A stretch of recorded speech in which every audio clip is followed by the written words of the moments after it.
entretanto recebi uma ligação e você depois Sim. corta isto. Mas isto vale tudo.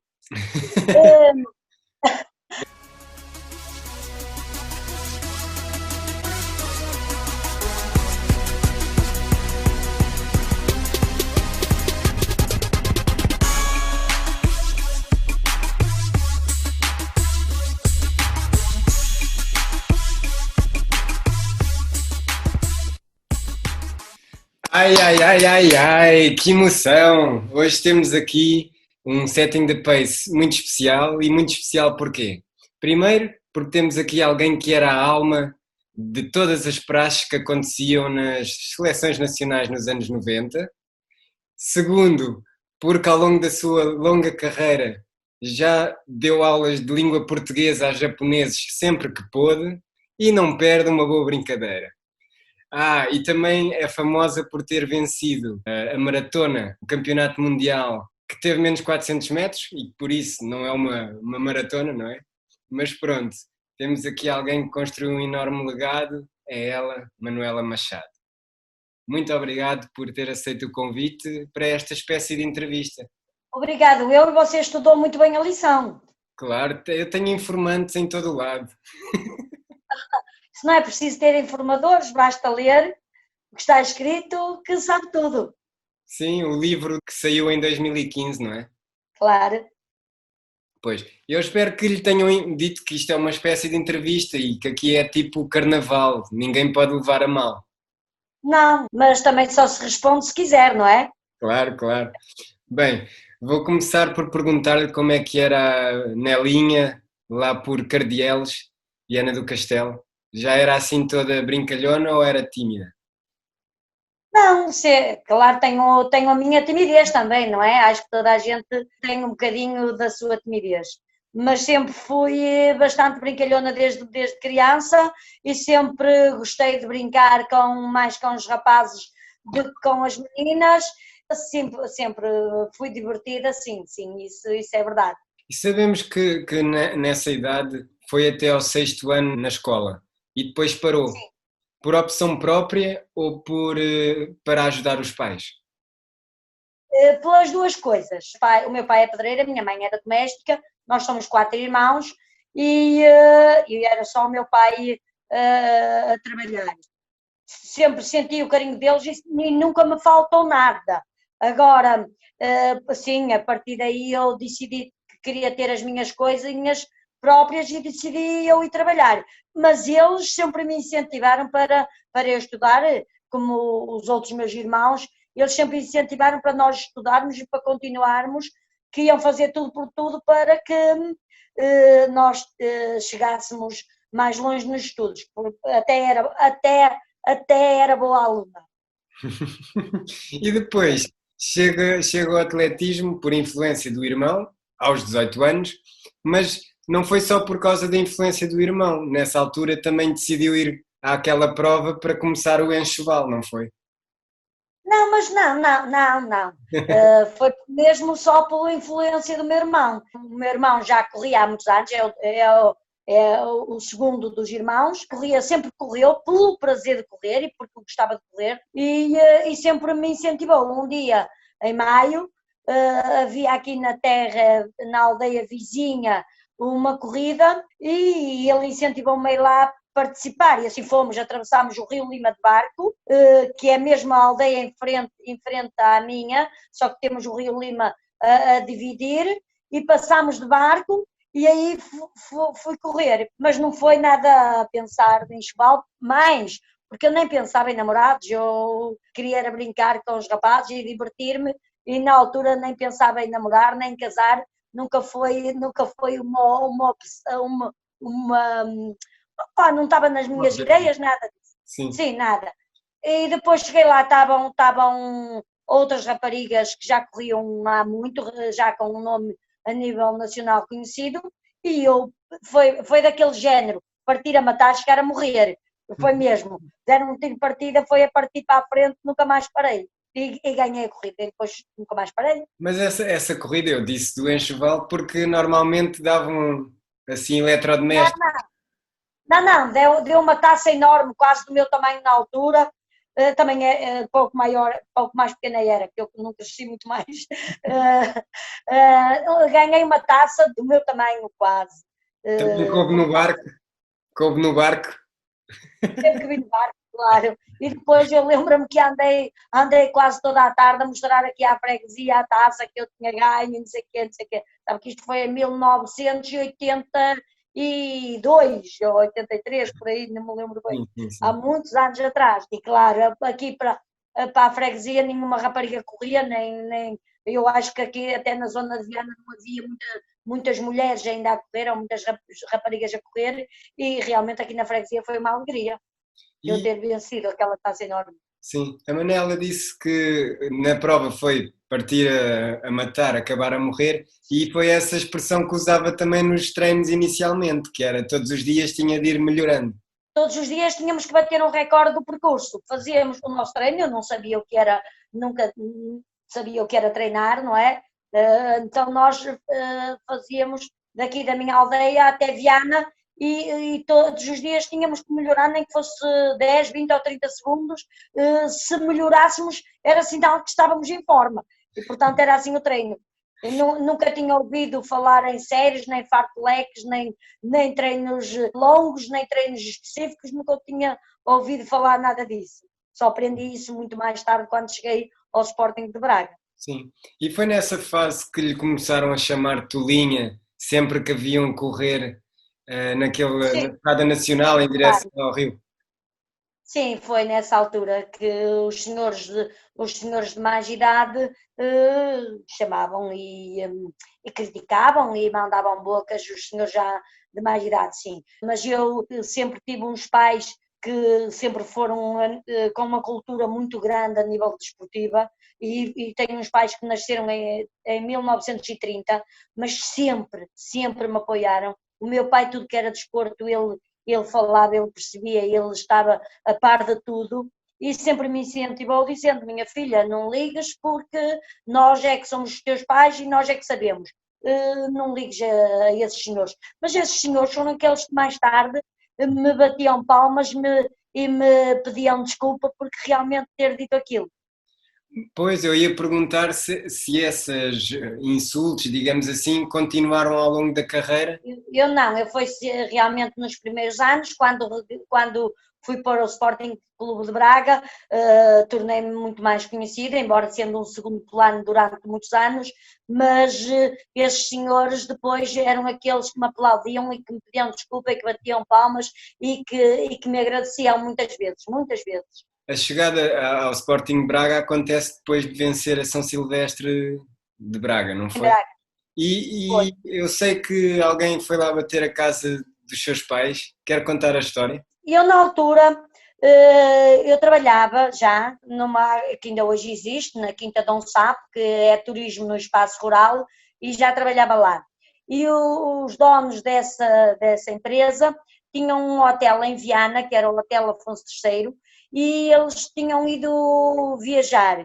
E como gostavam muito de mim e eu era da mesma aldeia que eles pediram-me para eu ficar a tomar conta dos filhos, e eles tinham 2 filhos, e então eu fiquei no Hotel Afonso III com os miúdos, com os filhos dele. E eu sei que a Sameiro e o Tinoco vieram aqui à minha casa, os meus pais disseram que eu estava nesse hotel e eles foram lá falar comigo. Foi giro, porque eu nunca esperei que o Sporting Clube Braga viesse à minha procura, não exigi nada, disse logo que sim, porque era um Sporting Clube Braga, eu sabia que lá que ia aprender muito e que ia subir muito, não exigi nada do Sporting Clube Braga, disse logo Não que houve, sim, não houve prémio nem. nada, nada. Só o ir para o Sporting Clube Braga para mim já era um prémio. Pois, e se na altura tivesse recebido convites do Porto, do Benfica, do Sporting, sei lá, do Pasteleira, para onde é que teria ido? Teria ido para o Sporting? Na altura não recebi de nada, mas ainda bem que recebi do Sporting Clube Braga, porque foi no Sporting Clube Braga que eu gostei de estar, foi lá que eu tenho todas as minhas amigas, foi lá que eu construí a minha vida de atletismo, não é? Sempre me senti bem no Sporting Clube Braga. E depois, nessa altura não tive, ao longo da minha carreira, tive convites dos outros clubes, mas Sporting Clube Braga é Sporting Clube Braga. Inicialmente falou que deu pouco nas vistas, fechava as equipas. Acha que isso se deve ao facto de ter continuado a trabalhar ainda bastantes anos? Eu trabalhei durante muitos anos, mesmo estando no Sporting Clube Braga. Eu fui aos meus primeiros Jogos Olímpicos a trabalhar 8 horas por dia. E eu sempre fui um segundo plano no Sporting Clube Braga e já me sentia bem, porque nunca imaginei que o atletismo mais tarde que ia ser a minha profissão. Portanto, eu já trabalhava, tinha o meu ordenado ao final do mês e era isso que me importava. Chegava à casa, ia fazer a corridinha, conforme a Sameiro me mandava, durante 10 anos, mesmo sendo um segundo plano, eu corria uma vez por dia e chegava, e mesmo assim fazia muito boas classificações, não é? Sim. E só quando eu fiz mínimos para ir ao Campeonato da Europa, à Split, a Sameiro aí começou a dizer, acho que tu devias deixar de trabalhar, mas eu não. E a Sameiro insistia sempre, eu não, Sameirinho, o atletismo não me dá nada. Nessa altura de 1989, 1990, é que se ganhava o enxoval, ganhava-se as panelas de pressão, ganhava-se os ferros, ganhava-se os cobertores, ganhava-se essas coisas todas. E eu tinha o meu ordenado ao fim do mês e era o meu trabalho que o atletismo seria uma segunda opção. Sim, mas eu perguntei isto porque é quando se dedicou mais ao atletismo começaram a surgir os grandes resultados internacionais. Claro, Mas a verdade claro. é que também é nessa fase que se estabelece mesmo como maratonista. Daí que eu tenha de perguntar, foi a maratona que lhe proporcionou ser profissional? Ou seja, fez algumas maratonas e viu que na maratona podia ganhar bastante dinheiro e ser profissional? Ou apostou tudo para ser profissional na maratona? A Sameiro é que fez todo esse trabalho. Ok. Foi a Sameiro que fez todo esse trabalho. E eu sempre confiei na Sameiro. Eu digo que e agradeço muitas vezes, não é todos os dias, mas agradeço muitas vezes com um obrigado à Sameiro, obrigado por a conhecer, obrigado por ter sido minha treinadora, obrigado por ter feito tanto por atletismo nacional e mundial e obrigado por ter feito aquilo que fez por mim, porque se não fosse a Sameiro, se calhar eu não teria sido isso. Foi a Sameiro que fez essa aposta toda. A Sameiro dizia, deixa trabalhar porque tu és uma grande maratonista, porque tu tens qualidade para chegares muito longe, tens qualidades para chegar às maratonas melhores do mundo, e eu sempre dizendo que não acreditava, e ela, sim, tu tens qualidades tanto psicológicas como físicas, porque ela achava, e então tens que deixar o trabalho e tens que apostar. E eu dizia, Sameirinho, o atletismo não me dá dinheiro, o meu trabalho é que me dá dinheiro. E ela disse-me muitas vezes, experimenta não trabalhares, fala com eles, fala com a tua empresa, experimenta meio ano, não trabalhares e depois se as coisas não derem resultado, voltas. E depois de tanto ela insistir, foi isso que aconteceu e realmente valeu a pena. Valeu a pena.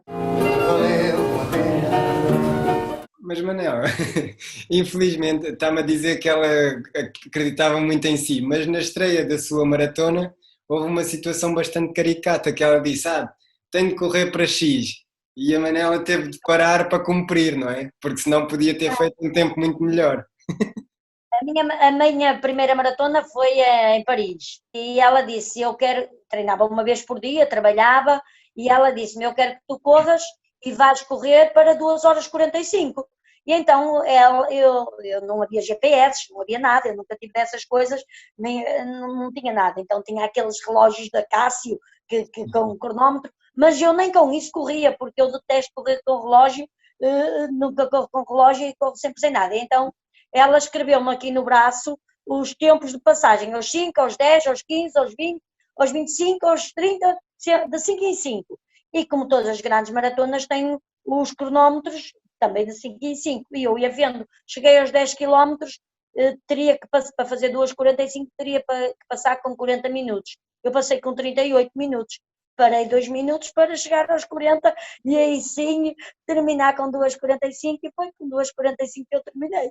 E se tivesse corrido livremente, acha que podia ter feito Sim. 2,30 e qualquer coisa? Muito melhor, não digo que teria feito, mas teria corrido na altura 2,40 ou se calhar até menos um bocadinho, mas teria corrido de certeza absoluta. Mas assim, cheguei fresquinha, fiz aquilo que ela mandou e sempre fui muito cumpridora, mesmo com os treinos e com tudo que a Sameiro exigia. Sempre fui muito cumpridora com a Sameiro. Uma vez, eu diria, ela disse que eu faltei à palavra, mas não faltei.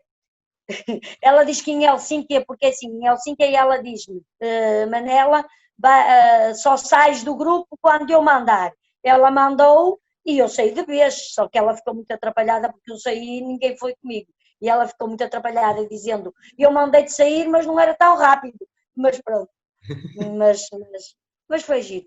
Já foi lá mais à frente. Mas agora voltando aqui à parte quando se torna profissional, eu gostava de focar-me neste ponto porque há muitos atletas cá que dizem eu não consigo chegar ao nível internacional porque tenho de trabalhar, porque tenho disto, tenho daquilo, não me apoiam. Mas a verdade é que a Manela foi sétima em Tóquio, nos Mundiais de 91, sétima nos Jogos Olímpicos de Barcelona e ainda não era profissional do atletismo. Não. Trabalhava. Aí em Barcelona já comecei a treinar 2 a 3 vezes de manhã e à tarde, e depois à tarde. Comecei a treinar duas ou três vezes de manhã, não fazia todos os dias bidiário e nem era profissional, e cheguei onde cheguei. Em Barcelona fui a segunda melhor portuguesa em todas as modalidades. Sim. E mesmo aí, é verdade que não ganhava dinheiro do Sporting Clube de Braga? Não, é verdade que não ganhava dinheiro. O primeiro ordenado que eu comecei depois a ganhar do Sporting Clube Braga foi, quando já ganhei a minha medalha, 50 euros, na altura 10 contos por mês. Uhum. Que para mim era uma fortuna. Mas era menos que ganhava na sua profissão, ou não? Claro, muito menos, claro. Muito menos. Sim. Depois os prémios monetários iam compensando, né? Nas grandes maratonas. Depois, eu sou do tempo que se ganham muito dinheiro nas maratonas, muito dinheiro. Agora já não é tanto assim, mas eu ainda apanhei o tempo que se ganhava muito dinheiro. Sim. Os cachês eram altíssimos, os prémios eram altíssimos, as marcas desportivas apostavam muito em nós. Sim, valeu a pena. Sim.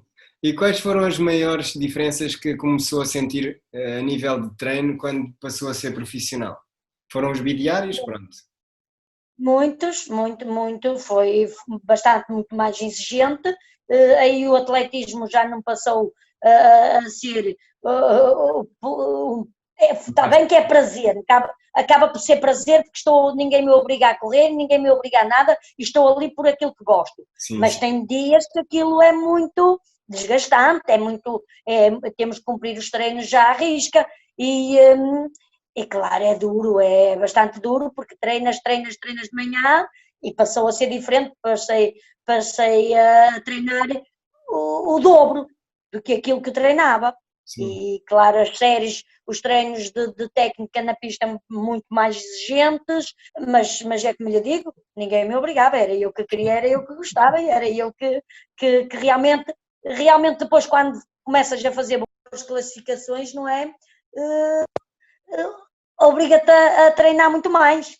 E esse treino todo deu uma medalha de ouro no Mundial, 2 de prata, 2 títulos europeus. E agora tenho aqui uma pergunta, porque já falou muito sobre isso e agora eu tenho aqui perguntas de resposta rápida, em que basicamente eu dou 2 escolhas e a Manela tem de dizer o que é que foi melhor para si. O que é que foi melhor? A medalha de ouro em 95 ou a ser chamada de sucessora da Rosa Mota? Pode-se dizer sucessora da Rosa Mota. Então, sucessora da Rosa Mota ou ter sido oficial do Infante Dom Henrique, em 95? Se não tivesse sido sucessora da Rosa Mota, não teria ganho o prémio a Ordem do Infante. Do Infante, sim. E o que é que foi, como é que foi receber a taça de melhor atleta ibero-americana em 98 pelas mãos do rei Juan Carlos de Espanha? Espetacular. Fui recebida como uma rainha no Palácio do Rei. Muito, muito bom. Muito, muito bom. Estavam outros desportistas de outras modalidades e eu recebi o prémio final. Foi sem dúvida uma Grande. lagriminha no canto do olho. Uhum. Foi sem dúvida. Porque quem ganha aquela taça, já a Rosa Mota tinha ganho e o Carlos Lopes tinham ganho, a seguir fui eu e já ganhou o Cristiano Ronaldo.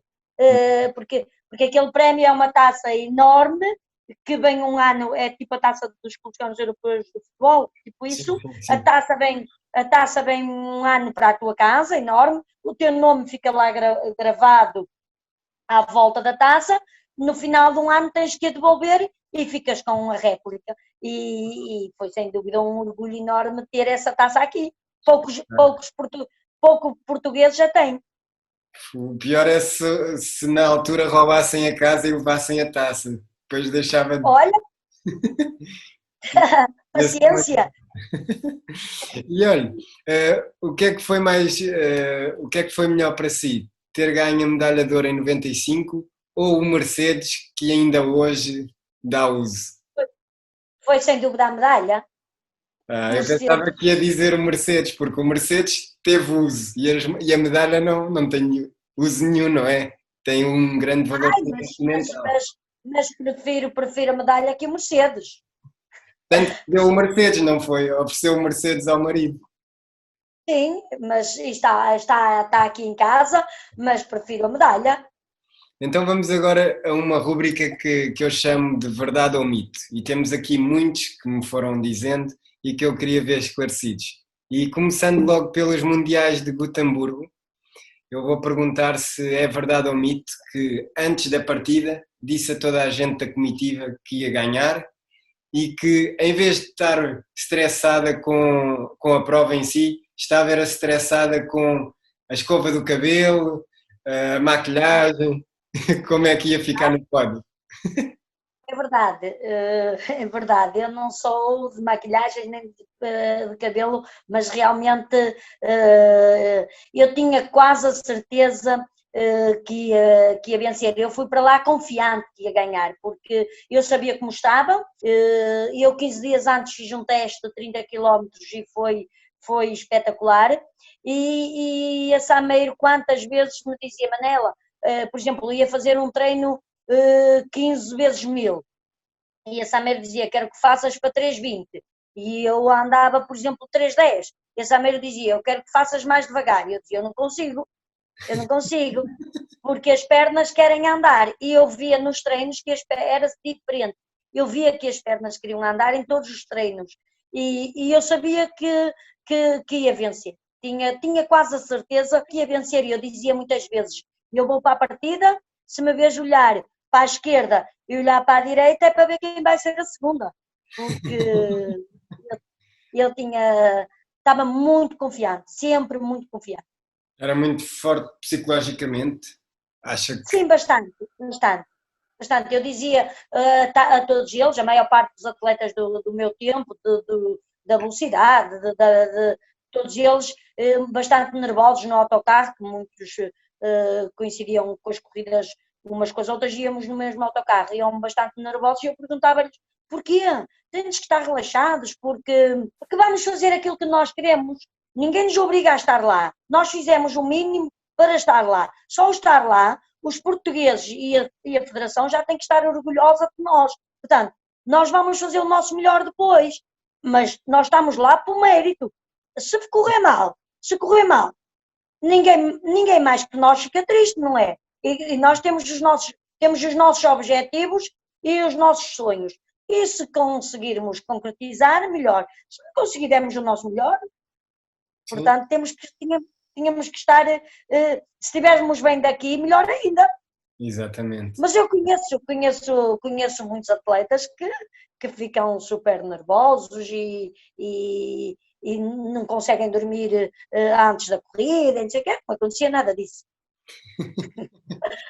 Agora, aqui uma à parte, porque disse-me que quem influenciou a começar no atletismo foi o seu irmão. E eu queria perguntar se ele continuou a correr ou parou por ali. Sim, ainda hoje continua a correr, ainda hoje corremos juntos. E será que alguma vez ele conseguiria aguentar esse treino de 15 vezes 1000 metros para 3:10? Não, não conseguia, não conseguia. Eu digo isto tem que nascer, tem que nascer connosco também, porque não é só o treino que faz o atleta, porque eu tenho muitas colegas que começaram a correr no mesmo dia que eu, fizeram os mesmos treinos que eu, foram por arrasto comigo para o Sporting Clube Braga, treinavam faziam a mesma quantidade de treino que eu e nunca chegaram a campear, não é? Portanto, isto tem que nascer também connosco e tem que ter ali qualquer coisinha que tu tenha jeito. Mas ainda hoje, ainda vou com o meu irmão correr, praticamente todos os dias, correr, não é treinar, vamos correr pelo prazer de correr, vamos correr pelo gosto à modalidade e vamos correr para nos sentir bem. O atletismo fará sempre parte da minha vida. Eu acho que vou ter 80 anos e a correr aqui, competir não, a correr aqui nem que seja de bengala, não é? Sim, sim. Ainda hoje eu e o meu irmão temos essa rivalidade, mesmo nos dias que vamos correr. Ainda gostamos de nos picar um ao outro. Que engraçado. Bem, agora falando de treinos, é verdade Sim, ou mito que muitas vezes a meio do treino parava para comer e beber numa famosa tasca em Santa Marta? é verdade. É verdade. Que bem que sabia. E uns rissóizinhos e um copinho de vinho branco, que maravilha. É o segredo, é o segredo. Os atletas de hoje não bebem vinho. Têm que beber o vinho. Não faz mal nenhum. De vez em quando um copinho não faz mal nenhum. Com moderação. Sim, sim, sim. E é verdade Com ou mito moderação. que não fazia alongamentos? Verdade. Nunca ginástica. Eu não era ginasta. Eu dizia sempre à Sameiro. Sameiro, eu não sou ginasta, não preciso fazer ginástica. Fazia o meu aquecimento sempre de 20 minutos antes de fazer o treino de séries. E ela, tens que fazer alongar, tens que fazer um bocadinho de ginástica. Sameiro, eu não sou ginasta. E não fazia. Então era nesses momentos que fugia para a casa de banho e depois só aparecia no início das séries?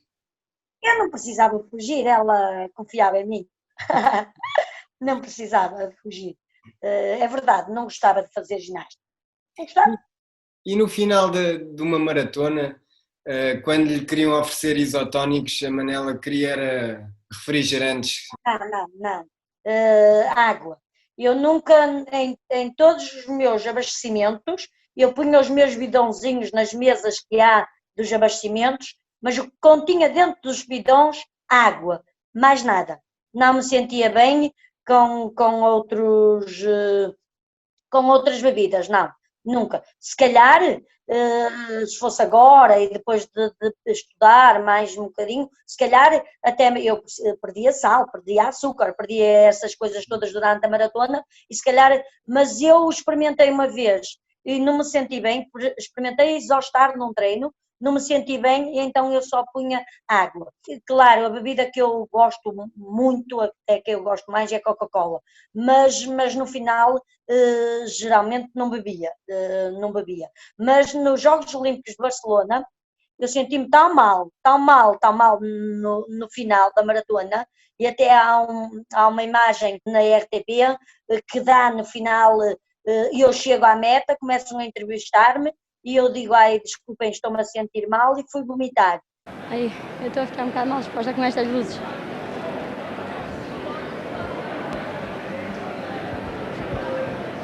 Está mal disposto. Eu tinha tanta sede, só que eu bebia água e vomitava. Eu bebia água e vomitava, porque continuava com muita sede. Entretanto, olhei para o lado, vi uma Fanta, aqui fazendo um bocado de publicidade, mas não faz mal. Peguei na Fanta, bebi a Fanta, olha, ressuscitei. Realmente, mas isso não é o gostar da bebida. Naquele momento, se calhar, o meu corpo estava a precisar de açúcar e aí senti-me bem. Mas no final eu gostava era de me hidratar e de beber água. Uhum. Vamos aqui a outra. É verdade, é um mito que na primeira vez que foi correr ao Japão, deu uma excelente gorjeta lá aos homens que faziam a limpeza, ou às senhoras que faziam a limpeza no quarto. Não foi no Japão. Não? Então Japão. enganaram. Não foi no Japão. E não dei gorjeta, eles é que a levaram. Foi em Split. Foi em Split. E eu deixei o dinheiro em cima da mesinha cabeceira, no hotel, e quando cheguei o dinheiro desapareceu. E depois fui perguntar à recepção do hotel o porquê aquilo me tinha acontecido. E eles explicaram-me que quando os funcionários de limpeza veem o dinheiro em cima da mesinha cabeceira, é sinal de gorjeta. E então eles é que levaram dinheiro. Foram recheados, claro, e aí não havia nada a fazer, e então foi a partir daquela altura não deixar mais dinheiro assim em cima da mesinha cabeceira. Os japoneses não precisam, porque os japoneses nem tocam em nada. E se tu lhe deres alguma coisa, eles nem aceitam, porque eles têm uma cultura tão forte e são de uma educação de excelência que eles nem tocam em nada. Falando em japoneses, é verdade que a Manela já foi professora de língua portuguesa, mesmo sem ter formação para tal? É verdade. Mas era um senhor engenheiro chamado Tóquio. Ainda um dia destes contei essa aventura, mas contei com as palavras corretas que eu lhe ensinei. Aqui não lhe vou dizer porque parece mal. Tenho de meter o pi, Tem que meter o pi, porque o senhor queria saber como se dizia obrigado em português. E eu disse-lhe que obrigado era... começava por F, e ele todo contente dizia aquilo com uma pronúncia fantástica. E ele dizia, e bom dia, e eu dizia começado por C. E ele ficava fantástico. Ele dizia-me, quando chegar ao Porto, eu digo, dizia-se aquelas asneiras. E andou ali 2 dias a dizer aquelas asneiras que realmente com a pronúncia que ele dizia ficava muito bem. Entretanto, o Takezaba, que era o nosso intérprete, começou a ouvir e ele perguntou ao senhor o que é que ele estava a dizer. E ele disse que eu tinha-lhe ensinado a falar português, estava a dizer bom dia e olá. E ele disse, não, tu não estás a dizer bom dia, olá, tu estás a dizer umas grandes asneiras. E ele então, claro, mas pronto. Ainda hoje tenho contacto com essas pessoas. É brincadeira. Sim. E falando de brincadeira, é verdade que era a mentora das praxes em que se rapava aos rapazinhos, as pernas, etc. É verdade. Nós tivemos aqui um convidado que foi o mais visto de sempre, chamado João Pires, e eu quero perguntar se é verdade que em Sydney o João Pires já tinha as pernas rapadas e então ele decidiu meter as calças para baixo e ficar com a piroca assim ao na aldeia olímpica. Tivemos que fugir. Nós é que fugimos. Anda cá, vamos prachar. A Manela Machado, que idade é que tens? Eu fiz 21. E ela foi logo a primeira. Foda-se, 21 e já estás aqui? Está bem, então anda cá, vamos-te prachar. Puxa lá as calças acima, que é para te rapar as pernas. Eu já tenho a depilação feita. Fui logo calças abaixo, pus-me logo todo nu. Ficou tudo a olhar para mim, elas ficaram assim todas encaralhadas, que é mesmo assim, afinal é este gajo que nos está a prachar a nós, tu és maluco, isto e aquilo. Não, é para prachar, só se reparem aqui estas partes íntimas, e nem fui assim, na boa. Não, eu naquela não uso, só se me reparem aqui, e eu despino tudo. Foi mesmo assim. O João, quem conhece João Pires sabe que ele também é uma pessoa brincalhona, e então ele fez mesmo isso. Ele chegou lá, todos os outros fugiam, não é? Quando iam a primeira vez, nós tínhamos que prachar os atletas. O João era a primeira vez e então, João, tens que vir atrás. E ele já veio todo despido e nós então é que fugimos. Porque o João é mesmo assim, o João é mesmo assim. Pois, quem conhece o João sabe que o João Pires que é mesmo assim. Então já acabámos por não lhe fazer nada porque Ele é que fez a praxe. ele é que nos fez a praxe, não é verdade? E olha, é verdade que nos Jogos de Sydney correu com febre? É verdade que corri com febre. E é verdade que fiquei em 21ª. E eu costumo dizer, fui sétima em Tóquio, fui sétima em Barcelona, fui sétima em Sevilha, depois de 3 vezes sétimo só podia dar 21. Pois é, 3 vezes 7, 21.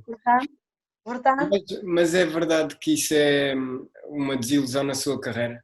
Mas antes disso, eu vi que a Manela nunca desistiu uma maratona em que começou. nunca E mesmo nunca desisti de corrida nenhuma. Seja ela de 5, 10, 15, 20, nunca desisti. Pronto, mas essa em Sydney, 21ª, quando era uma oportunidade, se calhar a última, de alcançar aquela medalha olímpica que queria. Eu estava muito bem nessa altura também. Estava muito bem. E estava muito confiante também. E nunca lhe passou na cabeça desistir nessa prova? Não, nunca me passou na cabeça desistir. Se fosse para desistir, nem teria partido. Os médicos não me queriam deixar partir, foram comigo até à partida e não me queriam deixar partir, mas eu queria partir porque as coisas estavam a correr tão mal para Portugal, todas as modalidades estavam a correr tão mal e eu disse, não, se eu não for correr ainda é pior. Então fui correr. Lembro-me que limitei-me a seguir a linha azul, porque quem conhece as maratonas dos campeonatos sabe que tem uma linha azul, nós temos que seguir essa linha. Limitei-me a seguir a linha, não vi percursos mais nenhum, não vi se tinha árvores, se tinha povo a aplaudir, não vi mais nada. Sei que cheguei ao fim e fui para o hospital. Mas não estou arrependida de o ter feito. Mesmo assim corri a maratona com febre, parti com febre, com dores enormes de garganta e corri para 2:32. Uhum. Mas esse não, se calhar não foi a grande oportunidade de ganhar uma medalha olímpica. 4 anos antes, em 96, era a grande favorita, digamos assim. Tinha sido campeã mundial, campeã europeia. Era. E o que é que aconteceu para não ganhar essa medalha que eu já vi que disse que era uma medalha que eu tinha de ganhar? Eu tinha de ter ganho uma das 3 medalhas. Se eu fui vice-campeã do mundo, 93, 94 fui campeã da Europa, 95 fui campeã do mundo. Tinha ganho, Londres fui a todas ao pódio, Nova Iorque fui ao pódio, estou com as grandes maratonistas ali. E, portanto, nos jogos somos as mesmas atletas a poder. Eu teria que ter ganho uma das 3 medalhas.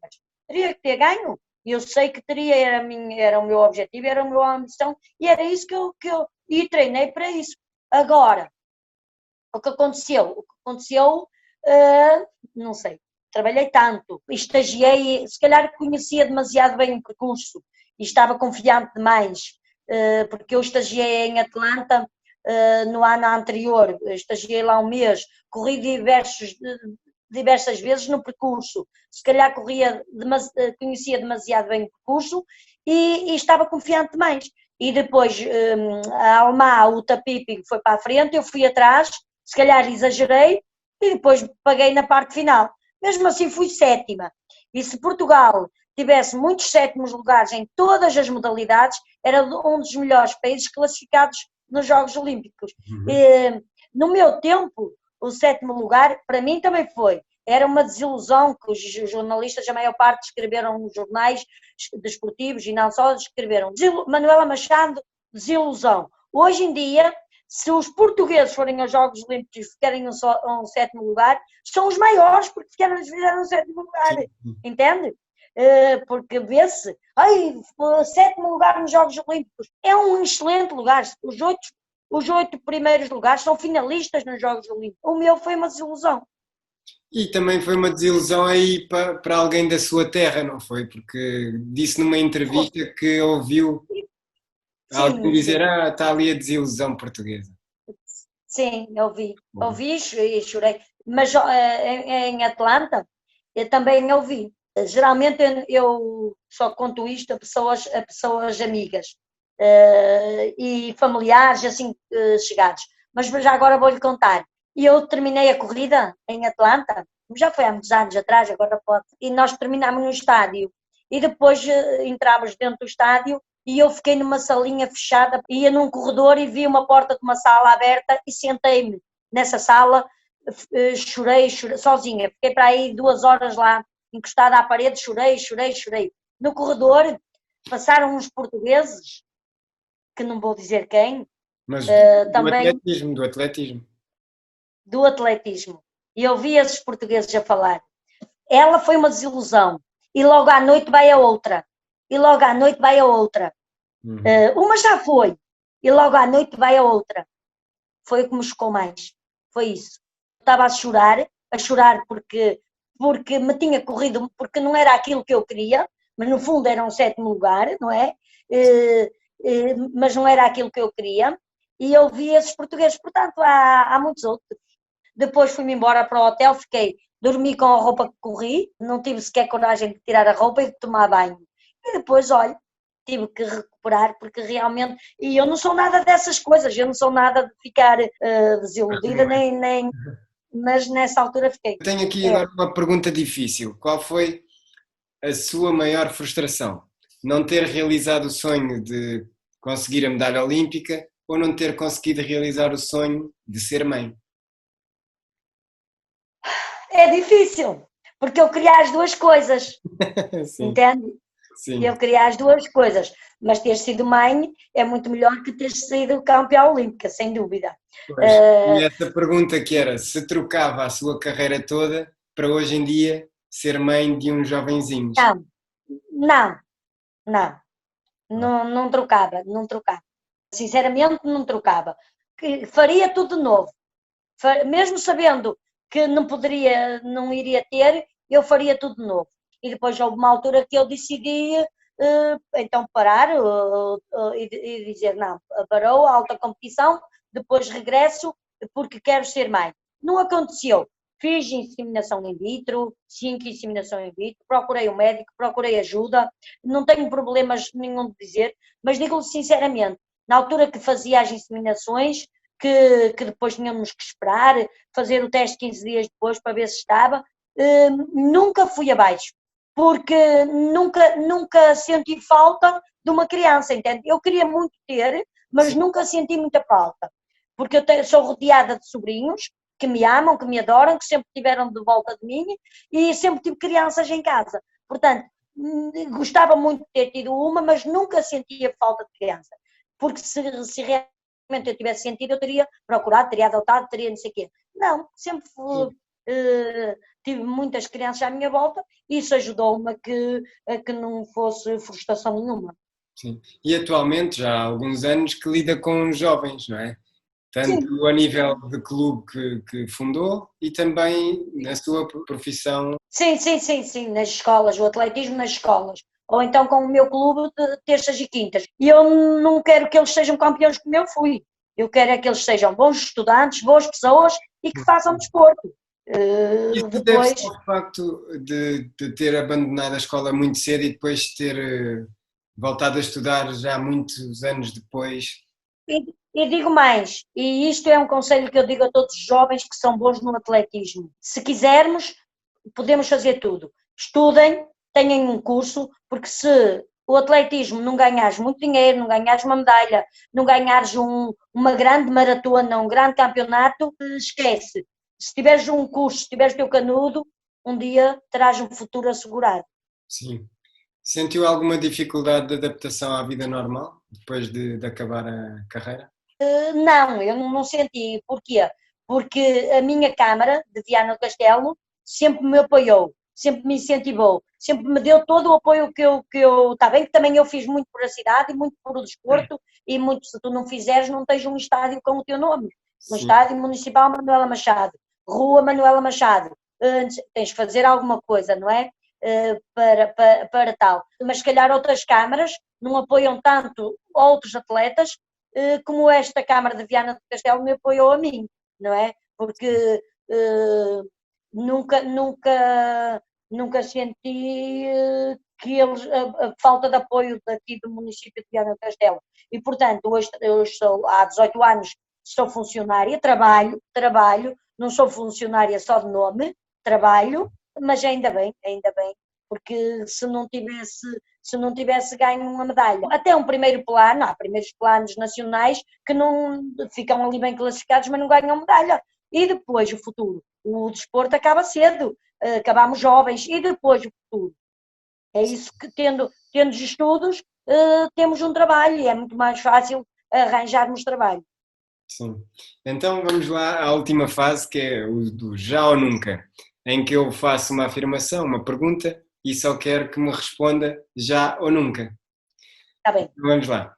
Já olhou para o espelho e disse: Manela, foste a primeira pessoa da tua aldeia a andar de avião. Já. Já foi atropelada durante uma prova? Já. Mas mesmo assim acabou. Acabei. Fiquei em segundo lugar. Em Barcelos, na Silva. Fui atropelada por uma mota. Ganhou a Rosa Mota, eu caí e mesmo assim cheguei à meta, só no final é que fui ao hospital. E já fugiu da professora Sameira Araújo? Já. Num campeonato do mundo. Já acabou uma maratona e a treinadora perguntou: então, mas foste de bicicleta ou quê? Já. Deve ter feito uma marca que ela não acreditava que eu a fizesse e perguntou-me: foste de bicicleta? Bicicleta nunca. Nunca. Isso era o seu marido, não é? Que era ciclista. Então vamos à última. Já alguma vez ia ali soltinha a pensar que ia ser campeã mundial e depois rebentou mais gravemente do que o joelho do Mantorras? Nunca. 93, não? Não. 93 eu nunca pensei que ia ser segunda em 93. Mas ia ali na liderança e depois... Já andei bastante tempo, mas nunca, eu para mim se ficasse ali em quarta ou quinta já era bom. Nunca imaginei que fosse campeã do mundo. Dali, nunca. Mas não ia muito soltinha. Não ia muito soltinha. Mas em 95 já estava à espera, não é? 95 sim. Okay. 95 estava à espera. E em 96 também estava à espera. E em 97 já não estava à espera de ser campeã do mundo. Foi uma grande prova, não é? Essa medalha de prata soube a ouro. Essa medalha de prata soube a ouro por uma razão. Porque corri no dia dos meus anos, fui para lá com algumas limitações. Eu a conduzir tinha tido um acidente de carro, fraturei o externo. Fui com algumas limitações, mas o que me dá mais gozo é que corri no dia do meu aniversário e quando ligo para casa para os meus pais, a minha mãe me diz, ganhou uma japonesa com 57 segundos de avanço, e 57 ou 56, e a minha mãe me diz, filha, cortaste a meta à hora que nasceste. E eu disse, oh mãe, podias-me ter tido mais cedo 1 minuto que eu assim teria ganho. E realmente é que me dá mais gozo e mais prazer. Muito obrigado, muito obrigado. Nada, muito. nada.